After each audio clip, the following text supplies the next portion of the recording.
अब यहाँ पर क्या है, ये मल्टीमीटर को हम क्या करेंगे, पहले अल्टरनेटिंग करंट को मेजर करेंगे।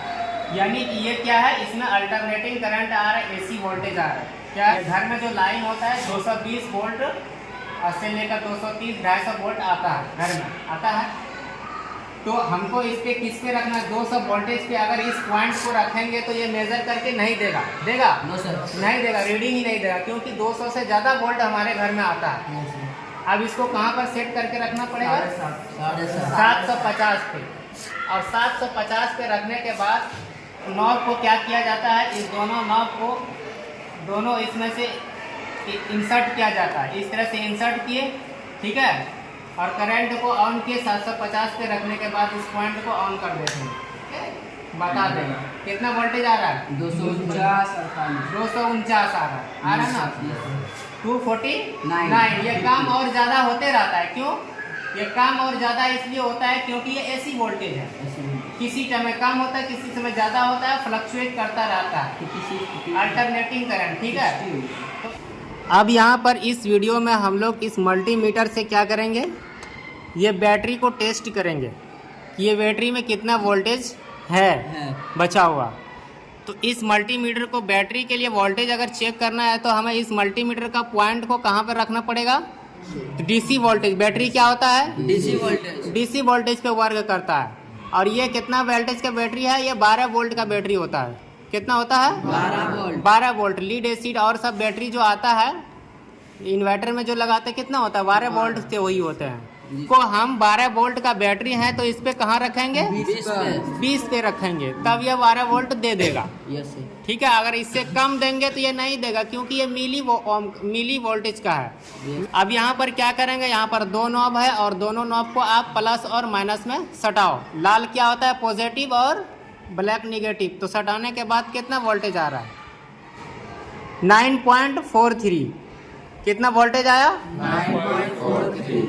जो भी है इसमें ये वोल्टेज, ये क्या हो गया, इसका बैटरी का वोल्टेज हो गया, है ना। Yes sir. ये क्या हो गया, बैटरी का वोल्टेज है। और बैटरी में इतना अभी चार्ज बचा हुआ है। तो यहाँ पर हमने बैटरी के वोल्टेज को मेज़र भी कर लिया है, फाइनली यहाँ पर भी सीख लिए हैं। और एसी करंट को भी मेज़र करने के लिए ये भी सीख लिए हैं।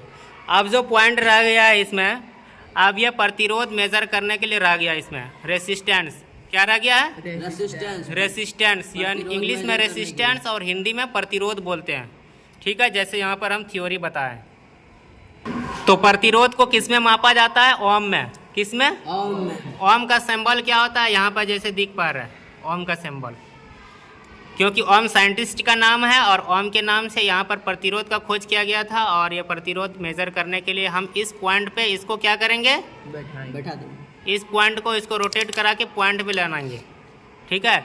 जितना ओम का होगा आपका बता देगा। इसमें से हम मान लेते हैं 200 ओम या 20 के ओम पे रख लेते हैं। और प्रतिरोध को खोजेंगे तो प्रतिरोध आपको यहाँ पर इस किट में देखिए बहुत सारा प्रतिरोध नज़र आ रहा है, ठीक है। प्रतिरोध देखिए यहाँ पे जो दिख पा रहा है, लाल हरा पीला जो भी है, ये एक प्रतिरोध है, रेसिस्टेंस है। और यहाँ पर और ये सभी दिख पा रहे हैं, ये सब क्या है, कैपेसिटर है। क्या है, कैपेसिटर। तो कैपेसिटर हम अभी नहीं बताने जा रहा है, अब आपको अभी प्रतिरोध के बारे में बताने जा रहा है। और इसमें बहुत सारे प्रतिरोध है, जैसे ये सब छोटा छोटा और नंबरिंग किया गया है। ये सब ब्लैक जो है ये नंबरिंग किया हुआ उसके ऊपर है। तो ये भी एक प्रतिरोध है। क्या है, प्रतिरोध। लेकिन SMD प्रतिरोध इसको बोलते हैं, SMD रेसिस्टेंस इसका नाम है। ये अभी मॉडर्न प्रतिरोध है, ये पहले का प्रतिरोध इस तरह से रहता था, बड़ा बड़ा स्पेस भी जगह लेता था। तो चलिए हम प्रतिरोध को टेस्ट करना इस वीडियो में हम सीखेंगे। तो इसमें क्या आ रहा है, जैसे कि आप देख पा रहे हैं यहाँ पे, इसमें जैसे ही सटाया यहाँ पर ओम, मतलब ये 327 ओम शो कर रहा है। क्या कर रहा है इस मीटर में, 327 ओम। अब ये हमें पता चल गया है कि जो ये रेसिस्टेंस है, ये प्रतिरोध है, ये 327 ओम का है, ठीक है। तो इसी तरह से और सारे रेसिस्टेंस को भी कर सकते हैं। अब हम लोग क्या करेंगे, इसमें कंटिन्यूटी टेस्ट करने रह गया। क्या रह गया, कंटिन्यूटी। जैसे यहाँ पे दिख पा रहे हैं कंटिन्यूटी है, तो कोई वायर लेंगे और उसको कंटिन्यूटी टेस्ट कर सकते हैं। जैसे इसको चेक करने के लिए हमको सबसे पहले मल्टीमीटर को कहाँ पर रखना पड़ेगा, कंटिन्यूटी पे ले जाना पड़ेगा। मल्टीमीटर का जो ये पॉइंट है कंटिन्यूटी पे सेट कर दिए। अब किसी भी नॉब को या किसी भी नॉब को, इसको या इसको, एक तरफ इसको ऐसे सटा देंगे और दूसरा तरफ नॉब जो है इसको टच करेंगे।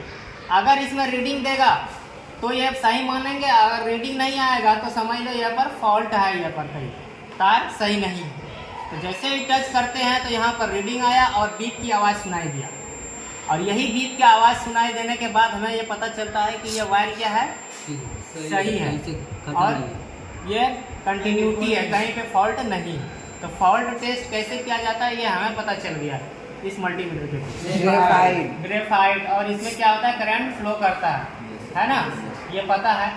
अब इसकी कंटिन्यूटी टेस्ट मुझे करना है, इस मल्टीमीटर के थ्रू करना है। Yes sir. ठीक है, अब इसको कंटिन्यूटी मोड पे रख दिया और फिर इसको क्या किए हम, एक तरफ हम क्या किए, एक तरफ टच किए ग्रेफाइट वाला में और दूसरी तरफ भी टच किए, तो ये कंटिन्यूटी बता देगा। ठीक है, और ये बीप की आवाज़ भी सुनाई देगा। Yes sir.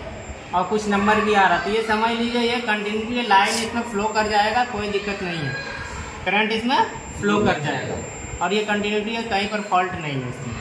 ये तो हमने यहाँ पर क्या किए, आज हमने रेसिस्टेंस प्रतिरोध भी मेजर कर लिए, वोल्टेज भी एसी और डीसी दोनों वोल्टेज मेजर कर लिए। ठीक है, और कंटिन्यूटी भी कर लिए इस मल्टीमीटर के लिए।